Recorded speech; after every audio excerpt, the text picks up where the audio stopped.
ಓಂ ಶಾಂತಿ. ದಿನಾಂಕ 6/2/2025. ಪ್ರಾತಃ ಮುರಳಿ ಪಾಪ್ದಾದ ಮಧುಬನ. ಮಧುರ ಮಕ್ಕಳೇ, ಹಳೆಯ ಜಗತ್ತಿನ ಮುಳ್ಳುಗಳನ್ನು ಹೊಸ ಜಗತ್ತಿನ ಹೂವನ್ನಾಗಿ ಮಾಡುವುದು ಇದು ನೀವು ಬುದ್ಧಿವಂತ ಮಾಲಿಗಳ ಕೆಲಸ ಆಗಿದೆ. ಪ್ರಶ್ನೆ: ಸಂಗಮಯುಗದಲ್ಲಿ ನೀವು ಮಕ್ಕಳು ಯಾವ ಶ್ರೇಷ್ಠ ಅದೃಷ್ಟವನ್ನು ಮಾಡಿಕೊಳ್ಳುತ್ತೀರಿ? ಉತ್ತರ: ಮುಳ್ಳುಗಳಿಂದ ಸುಗಂಧಭರಿತ ಹೂವನ್ನಾಗಿ ಮಾಡುವುದು ಇದು ಎಲ್ಲದಕ್ಕಿಂತ ಶ್ರೇಷ್ಠ ಅದೃಷ್ಟ ಆಗಿದೆ. ಒಂದು ವೇಳೆ ಒಂದಾದರೂ ಯಾವುದೇ ವಿಕಾರ ಇದ್ದರೆ ಮುಳ್ಳು ಹಾಕಿದ್ದಾರೆ. ಯಾವಾಗ ಮುಳ್ಳಿನಿಂದ ಹೂವಾಗುತ್ತೀರಿ ಆಗ ಸತೋಪ್ರಧಾನ ದೇವತೆ ಆಗುತ್ತೀರಿ. ನೀವು ಮಕ್ಕಳು ಈಗ 21 ಪೀಳಿಗೆಗಾಗಿ ತಮ್ಮ ಸೂರ್ಯವಂಶಿ ಅದೃಷ್ಟವನ್ನು ಮಾಡಿಕೊಳ್ಳಲು ಬಂದಿದ್ದೀರಿ. ಹಾಡು: ಅದೃಷ್ಟವನ್ನು ಬೆಳಗಿಸಿಕೊಂಡು ಬಂದಿದ್ದೇನೆ. ಓಂ ಶಾಂತಿ. ಹಾಡನ್ನು ಮಕ್ಕಳು ಕೇಳಿದರು. ಇದಂತೂ ಕಾಮನ್ ಹಾಡಾಗಿದೆ, ಏಕೆಂದರೆ ನೀವು ಮಾಲಿ ಆಗಿದ್ದೀರಿ. ತಂದೆ ಹೂದೋಟದ ಮಾಲೀಕನಾಗಿದ್ದಾರೆ. ಈಗ ಮಾಲಿಗಳು ಮುಳ್ಳುಗಳಿಂದ ಹೂವನ್ನಾಗಿ ಮಾಡಬೇಕು. ಈ ಶಬ್ದ ಬಹಳ ಕ್ಲಿಯರ್ ಇದೆ. ಭಕ್ತರು ಭಗವಂತನ ಬಳಿ ಬಂದಿದ್ದಾರೆ. ಇವರೆಲ್ಲ ಭಕ್ತನೀಯರಾಗಿದ್ದಾರಲ್ಲವೇ? ಈಗ ಜ್ಞಾನದ ವಿದ್ಯೆಯನ್ನು ಓದಲು ತಂದೆಯ ಬಳಿ ಬಂದಿದ್ದಾರೆ. ಈ ರಾಜಯೋಗದ ವಿದ್ಯೆಯಿಂದಲೇ ಹೊಸ ಜಗತ್ತಿನ ಮಾಲೀಕರಾಗುತ್ತೀರಿ. ಅಂದಮೇಲೆ ಭಕ್ತನೀಯರು ಹೇಳುತ್ತಾರೆ, ನಾವು ಅದೃಷ್ಟವನ್ನು ಮಾಡಿಕೊಂಡು ಬಂದಿದ್ದೇವೆ. ಹೊಸ ಜಗತ್ತನ್ನು ಮನಸ್ಸಿನಲ್ಲಿ ಶೃಂಗರಿಸಿಕೊಂಡು ಬಂದಿದ್ದೇವೆ. ಬಾಬಾರವರು ಸಹ ಪ್ರತಿನಿತ್ಯ ಹೇಳುತ್ತಾರೆ, ಸಿಹಿಯಾದ ಮನೆ ಹಾಗೂ ಸಿಹಿಯಾದ ರಾಜಧಾನಿಯನ್ನು ನೆನಪು ಮಾಡಿ. ಆತ್ಮ ನೆನಪು ಮಾಡಬೇಕು. ಪ್ರತಿಯೊಂದು ಸೆಂಟರ್ನಲ್ಲಿ ಮುಳ್ಳುಗಳಿಂದ ಹೂವಾಗುತ್ತಿದ್ದಾರೆ. ಹೂಗಳಲ್ಲಿಯೂ ನಂಬರ್ ವಾರ್ ಇದ್ದೇ ಇರುತ್ತಾರಲ್ಲವೇ? ಶಿವನ ಮೇಲೆ ಹೂವನ್ನು ಅರ್ಪಿಸುತ್ತಾರೆ. ಕೆಲವರು ಒಂದು ರೀತಿಯ ಹೂವನ್ನು ಅರ್ಪಿಸುತ್ತಾರೆ, ಕೆಲವರು ಮತ್ತೊಂದು ರೀತಿ. ಗುಲಾಬಿಯ ಹೂವು ಹಾಗೂ ಎಕ್ಕದ ಹೂವಿನಲ್ಲಿ ಹಗಲು ರಾತ್ರಿಯ ಅಂತರ ಇದೆ. ಇದು ಸಹ ಹೂದೋಟ ಆಗಿದೆ. ಕೆಲವರು ಸಂಪಿಗೆ ಹೂವಾಗಿದ್ದಾರೆ, ಕೆಲವರು ಸೇವಂತಿಗೆ, ಕೆಲವರು ಸುಗಂಧರಾಜದ ಹೂವಾಗಿದ್ದಾರೆ, ಕೆಲವರು ಎಕ್ಕದ ಹೂವು ಸಹ ಹಾಕಿದ್ದಾರೆ. ಮಕ್ಕಳು ತಿಳಿದಿದ್ದಾರೆ, ಈ ಸಮಯದಲ್ಲಿ ಎಲ್ಲರೂ ಮುಳ್ಳಾಕಿದ್ದಾರೆ. ಈ ಜಗತ್ತೇ ಮುಳ್ಳುಗಳ ಕಾಡಾಗಿದೆ. ಇದಕ್ಕೂ ಹೊಸ ಜಗತ್ತಿನ ಹೂವು ಮಾಡಬೇಕು. ಈ ಹಳೆಯ ಜಗತ್ತಿನಲ್ಲಿ ಮುಳ್ಳುಗಳಿವೆ. ಆದ್ದರಿಂದ ಹಾಡಿನಲ್ಲಿಯೂ ಹೇಳುತ್ತಾರೆ, ನಾವು ತಂದೆ ಬಳಿ ಹಳೆಯ ಜಗತ್ತಿನ ಹೂವಿನಿಂದ ಹೊಸ ಜಗತ್ತಿನ ಹೂವಾಗಲು ಬಂದಿದ್ದೇವೆ. ಆ ತಂದೆ ಹೊಸ ಜಗತ್ತನ್ನು ಸ್ಥಾಪನೆ ಮಾಡುತ್ತಿದ್ದಾರೆ. ಮುಳ್ಳುಗಳಿಂದ ಹೂವು ಅಂದರೆ ದೇವತೆಯನ್ನಾಗಿ ಮಾಡುತ್ತಾರೆ. ಹಾಡಿನ ಅರ್ಥ ಅಷ್ಟು ಸಹಜ ಆಗಿದೆ.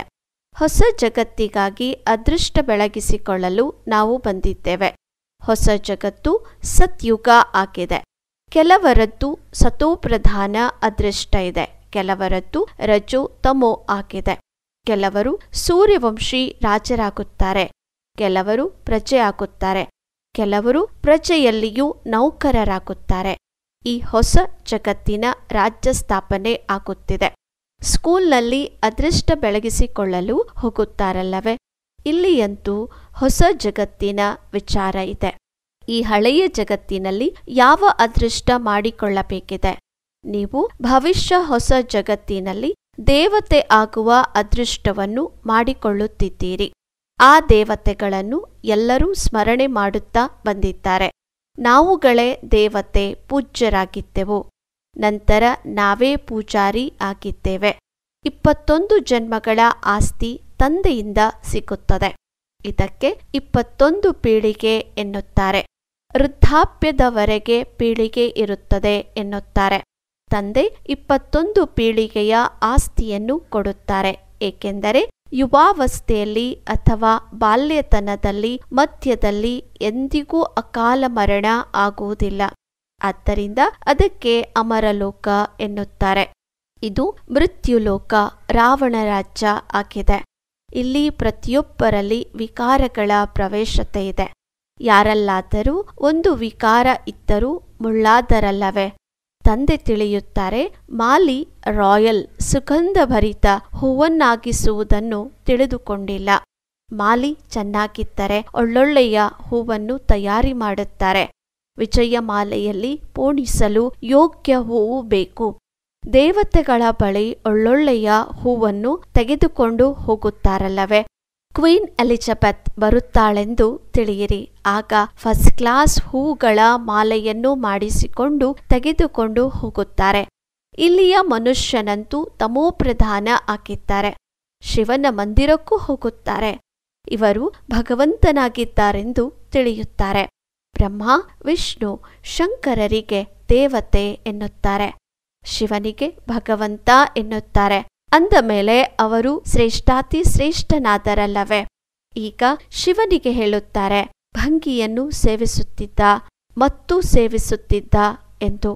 ಎಷ್ಟೊಂದು ನಿಂದನೆ ಮಾಡುತ್ತಾರೆ. ಎಕ್ಕದ ಹೂವನ್ನು ಸಹ ತೆಗೆದುಕೊಂಡು ಬರುತ್ತಾರೆ.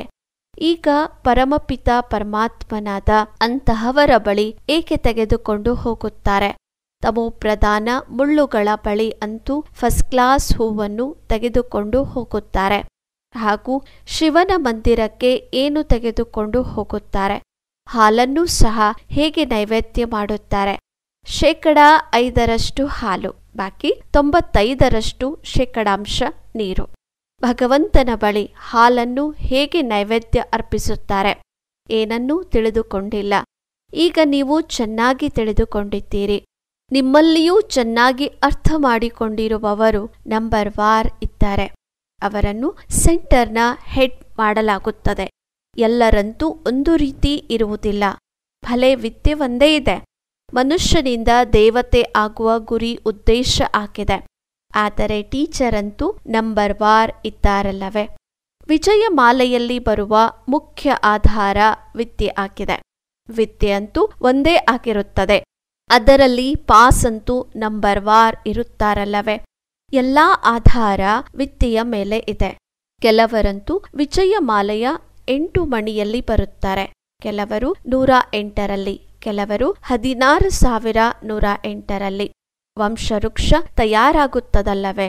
ಯಾವ ರೀತಿ ವೃಕ್ಷದ್ದೂ ಸಹ ವಂಶ ಬರುತ್ತದೆ. ಮೊಟ್ಟ ಮೊದಲು 1 ಎಲೆ, 2 ಎಲೆ, ನಂತರ ಹೆಚ್ಚುತ್ತಾ ಹೋಗುತ್ತದೆ. ಇದು ಸಹ ವೃಕ್ಷ ಆಗಿದೆ. ವಂಶಾವಳಿ ಇರುತ್ತದೆ. ಉದಾಹರಣೆಗೆ ಕೃಪಾಲಿನಿಯ ವಂಶಾವಳಿ ಇತ್ಯಾದಿ ಇದೆ. ಅದೆಲ್ಲ ಶಾರೀರಿಕ ವಂಶಾವಳಿ ಆಗಿದೆ. ಇದು ಬೇಹದ್ನ ವಂಶಾವಳಿ ಆಗಿದೆ. ಮೊಟ್ಟ ಮೊದಲು ಇದಕ್ಕೆ ಯಾರಿದ್ದಾರೆ? ಪ್ರಜಾಪಿತ ಬ್ರಹ್ಮ. ಅವರಿಗೆ ಮನುಕುಲದ ಮುತ್ತಜ್ಜ ಎನ್ನುತ್ತಾರೆ. ಆದರೆ ಇವರು ಯಾರಿಗೂ ಗೊತ್ತಿಲ್ಲ. ಮನುಷ್ಯ ಮಾತ್ರ ಸ್ವಲ್ಪನೂ ತಿಳಿದಿಲ್ಲ. ಸೃಷ್ಟಿಯ ರಚಯಿತ ಯಾರು? ಅಹಿಲ್ಯೆಯ ರೀತಿ ಕಲ್ಲು ಬುದ್ಧಿ ಆಗಿದ್ದಾರೆ. ಆ ರೀತಿ ಯಾವಾಗ ಆಗುತ್ತಾರೆ? ಆಗಲೇ ತಂದೆ ಬರುತ್ತಾರೆ. ನೀವು ಇಲ್ಲಿ ಅಹಿಲ್ಯೆ ಬುದ್ಧಿಯಿಂದ ಚಿನ್ನದ ಬುದ್ಧಿ ಆಗಲು ಬಂದಿದ್ದೀರಿ. ಅಂದ ಮೇಲೆ ಜ್ಞಾನವನ್ನೂ ಸಹ ಧಾರಣೆ ಮಾಡಿಕೊಳ್ಳಬೇಕಲ್ಲವೇ? ತಂದೆಯನ್ನಂತೂ ಪರಿಚಯಿಸಬೇಕು ಹಾಗೂ ವಿದ್ಯೆಯ ಚಿಂತನೆ ಮಾಡಬೇಕು. ಇಂದು ಬಂದರೂ ನಾಳೆ ಇದ್ದಕ್ಕಿದ್ದಂತೆ ಶರೀರ ಬಿಟ್ಟು ಬಿಟ್ಟರೆಂದರೆ ತಿಳಿಯಿರಿ, ನಂತರ ಯಾವ ಪದವಿಯನ್ನು ಪಡೆಯುತ್ತಾರೆ? ಜ್ಞಾನವನ್ನೇನೂ ತೆಗೆದುಕೊಳ್ಳಲಿಲ್ಲ, ಏನನ್ನೂ ಕಲಿಯಲಿಲ್ಲವೆಂದರೆ ಯಾವ ಪದವಿಯನ್ನು ಪಡೆಯುತ್ತಾರೆ? ದಿನಕ್ರಮೇಣ ಯಾರು ತಡವಾಗಿ ಶರೀರ ಬಿಡುತ್ತಾರೆ ಅವರಿಗೆ ಸಮಯ ಅಂತೂ ಕಡಿಮೆ ಸಿಗುತ್ತದೆ. ಏಕೆಂದರೆ ಸಮಯ ಅಂತೂ ಕಡಿಮೆ ಆಗುತ್ತಾ ಹೋಗುತ್ತದೆ. ಅದರಲ್ಲಿ ಜನ್ಮ ತೆಗೆದುಕೊಂಡು ಏನು ಮಾಡಲು ಸಾಧ್ಯವಿದೆ? ನಿಮ್ಮಲ್ಲಿಯೂ ಯಾರು ಹೋಗುತ್ತಾರೆ? ಕೆಲವರು ಒಳ್ಳೆಯ ಮನೆಯಲ್ಲಿ ಜನ್ಮ ತೆಗೆದುಕೊಳ್ಳುತ್ತಾರೆ. ಸಂಸ್ಕಾರ ತೆಗೆದುಕೊಂಡು ಹೋಗುತ್ತಾರೆಂದರೆ ಆ ಆತ್ಮ ತಕ್ಷಣ ಜಾಗೃತಗೊಳ್ಳುತ್ತದೆ. ಶಿವಬಾಬಾನನ್ನು ನೆನಪು ಮಾಡಲು ತೊಡಗುತ್ತದೆ. ಸಂಸ್ಕಾರ ಆ ರೀತಿ ಇಲ್ಲದೆ ಹೋದರೆ ಏನೂ ಆಗುವುದಿಲ್ಲ. ಇದನ್ನು ಬಹಳ ಸೂಕ್ಷ್ಮತೆಯಿಂದ ತಿಳಿಯಬೇಕಿದೆ. ಮಾಲಿಗಳು ಒಳ್ಳೊಳ್ಳೆಯ ಹೂಗಳನ್ನು ತೆಗೆದುಕೊಂಡು ಬರುತ್ತಾರೆಂದರೆ ಅವರ ಮಹಿಮೆ ಸಹ ಗಾಯನವಾಗುತ್ತದೆ. ಹೂವನ್ನಾಗಿ ಮಾಡುವುದು ಮಾಲಿಗಳ ಕೆಲಸ ಆಗಿದೆ. ಆ ರೀತಿ ಅನೇಕ ಮಕ್ಕಳಿದ್ದಾರೆ. ಅವರಿಗೆ ತಂದೆಯ ನೆನಪು ಬರುವುದೇ ಇಲ್ಲ. ಅದೃಷ್ಟದ ಮೇಲಿದೆ ಅಲ್ಲವೇ? ಅದೃಷ್ಟದಲ್ಲಿ ಇಲ್ಲವೆಂದರೆ ಏನೂ ತಿಳಿಯುವುದಿಲ್ಲ. ಅದೃಷ್ಟವಂತ ಮಕ್ಕಳಂತೂ ತಂದೆಯನ್ನು ಯಥಾರ್ಥ ರೀತಿ ಪರಿಚಯಿಸಿ ಅವರನ್ನು ಪೂರ್ಣ ರೀತಿ ನೆನಪು ಮಾಡುತ್ತಾರೆ.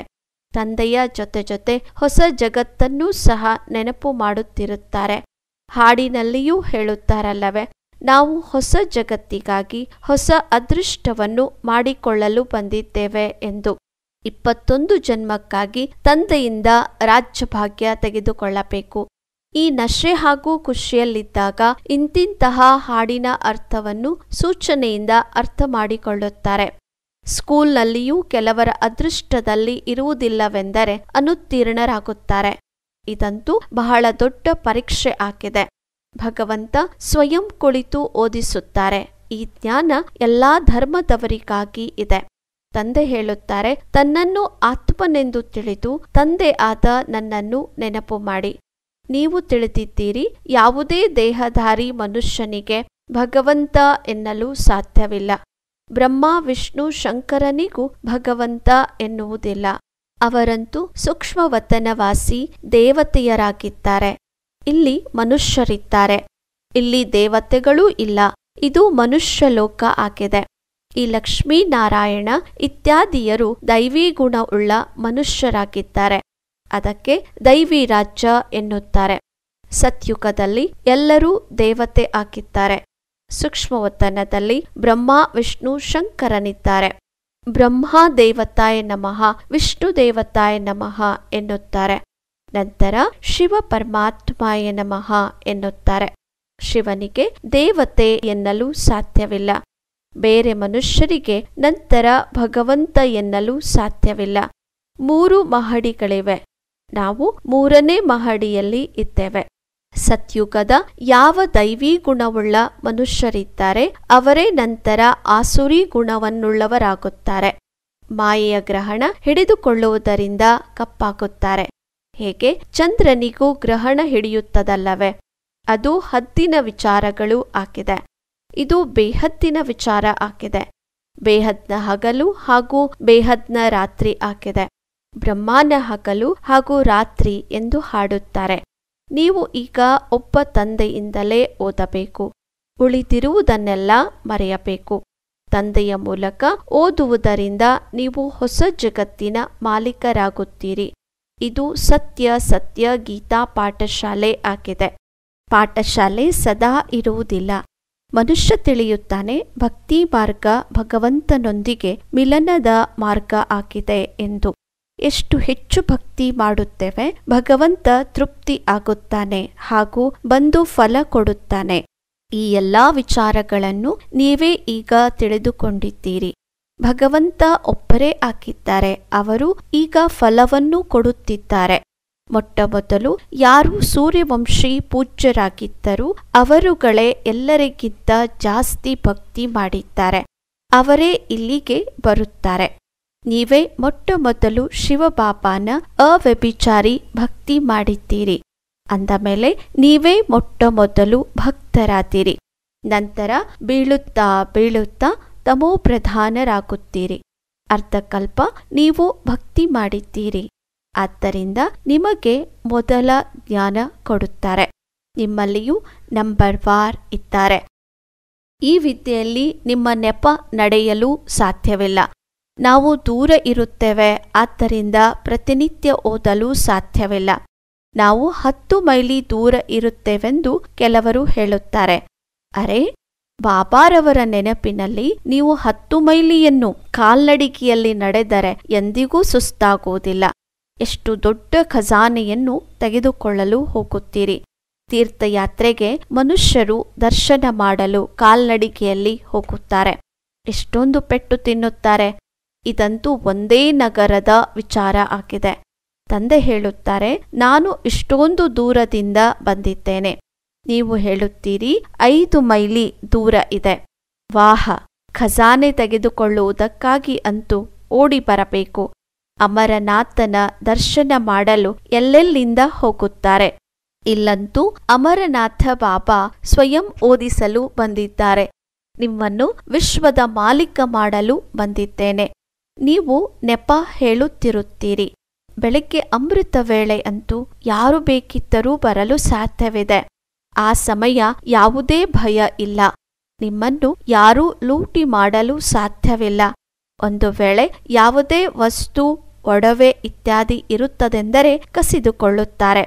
ಕಳ್ಳರಿಗೆ ಧನ ಪದಾರ್ಥ ಬೇಕು.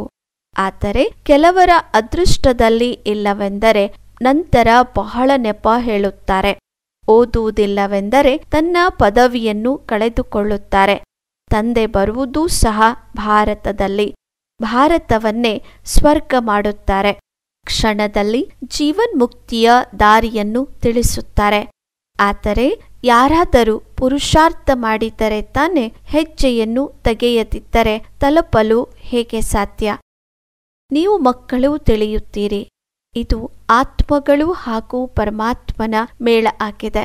ತಂದೆಯ ಬಳಿ ಸ್ವರ್ಗದ ಆಸ್ತಿಯನ್ನು ತೆಗೆದುಕೊಳ್ಳಲು ಬಂದಿದ್ದೀರಿ. ಹೊಸ ಜಗತ್ತಿನ ಸ್ಥಾಪನೆ ಆಗುತ್ತಿದೆ.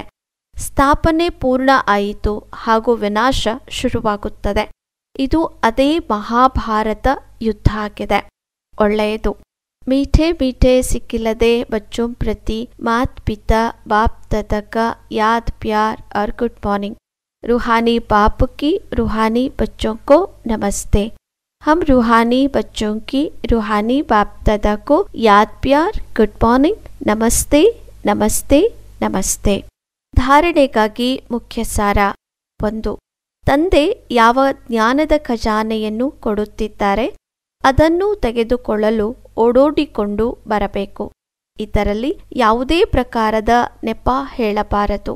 ತಂದೆಯ ನೆನಪಿನಲ್ಲಿ 10 ಮೈಲಿ ಸಹ ಕಾಲ್ನಡಿಗೆಯಲ್ಲಿ ನಡೆಯುವುದರಿಂದ ಸುಸ್ತಾಗುವುದಿಲ್ಲ. 2. ವಿಜಯಮಾಲೆಯಲ್ಲಿ ಬರಲು ಆಧಾರ ವಿದ್ಯೆ ಆಗಿದೆ. ವಿದ್ಯೆಯ ಮೇಲೆ ಪೂರ್ಣ ಗಮನ ನೀಡಬೇಕು. ಮುಳ್ಳುಗಳನ್ನು ಹೂವನ್ನಾಗಿ ಮಾಡುವ ಸೇವೆ ಮಾಡಬೇಕು. ಸಿಹಿಯಾದ ಮನೆ ಹಾಗೂ ಸಿಹಿಯಾದ ರಾಜ್ಯವನ್ನು ನೆನಪು ಮಾಡಬೇಕು. ವರದಾನ: ಸಂಗಮಯುಗದ ಮಹತ್ವವನ್ನು ತಿಳಿದು ಒಂದಕ್ಕೆ ಎಣಿಕೆ ಇಲ್ಲದಷ್ಟು ಬಾರಿ ರಿಟರ್ನ್ ಪ್ರಾಪ್ತಿ ಮಾಡಿಕೊಳ್ಳುವಂತಹ ಸರ್ವ ಪ್ರಾಪ್ತಿ ಸಂಪನ್ನರಾಗಿ. ಸಂಗಮಯುಗದಲ್ಲಿ ಬಾಪ್ ದಾದಾರವರ ಪ್ರತಿಜ್ಞೆ ಆಗಿದೆ, ಒಂದನ್ನು ಕೊಟ್ಟು ಲಕ್ಷ ಪಡೆಯಿರಿ ಎಂದು. ಹೇಗೆ ಸರ್ವಶ್ರೇಷ್ಠ ಸಮಯ, ಸರ್ವಶ್ರೇಷ್ಠ ಜನ್ಮ, ಸರ್ವಶ್ರೇಷ್ಠ ಬಿರುದು ಈ ಸಮಯದ್ದಾಗಿದೆ, ಅದೇ ರೀತಿ ಸರ್ವ ಪ್ರಾಪ್ತಿಗಳ ಅನುಭವ ಈಗಲೇ ಆಗುತ್ತದೆ. ಈಗ ಕೇವಲ ಒಂದಕ್ಕೆ ಲಕ್ಷ ಪಟ್ಟು ಸಿಗುವುದಿಲ್ಲ. ಆದರೆ ಯಾವಾಗ ಬೇಕೋ, ಹೇಗೆ ಬೇಕೋ, ಏನನ್ನು ಬಯಸುತ್ತೀರೋ ತಂದೆ ಸರ್ವೆಂಟ್ನ ರೂಪದಲ್ಲಿ ಬಂಧಿತರಾಗಿದ್ದಾರೆ. ಒಂದಕ್ಕೆ ಎಣಿಕೆ ಇಲ್ಲದಷ್ಟು ಬಾರಿ ರಿಟರ್ನ್ ಸಿಗುತ್ತದೆ. ಏಕೆಂದರೆ ವರ್ತಮಾನ ಸಮಯ ವರದಾತನೇ ನಿಮ್ಮವರಾಗಿದ್ದಾರೆ. ಯಾವಾಗ ಬೀಜ ನಿಮ್ಮ ಕೈಯಲ್ಲಿದೆ ಅಂದ ಮೇಲೆ ಬೀಜದ ಮೂಲಕ ಏನನ್ನು ಬಯಸುತ್ತೀರೋ ಆ ಕ್ಷಣದಲ್ಲಿ ತೆಗೆದುಕೊಂಡು ಸರ್ವ ಪ್ರಾಪ್ತಿಗಳಿಂದ ಸಂಪನ್ನರಾಗಲು ಸಾಧ್ಯವಿದೆ. ಶ್ಲೋಗನ್: ಎಂತಹದ್ದೇ ಪರಿಸ್ಥಿತಿ ಇರಲಿ, ಪರಿಸ್ಥಿತಿ ಹೊರಟು ಹೋಗಲಿ, ಆದರೆ ಖುಷಿ ಹೋಗದಿರಲಿ. ಅವ್ಯಕ್ತ ಸೂಚನೆ: ಏಕಾಂತ ಪ್ರಿಯರಾಗಿ ಏಕತೆ ಹಾಗೂ ಏಕಾಗ್ರತೆಯನ್ನು ತನ್ನದಾಗಿಸಿಕೊಳ್ಳಿ. ಏಕತೆ ಹಾಗೂ ಏಕಾಗ್ರತೆ ಈ 2 ಶ್ರೇಷ್ಠ ಭುಜಗಳಾಗಿವೆ.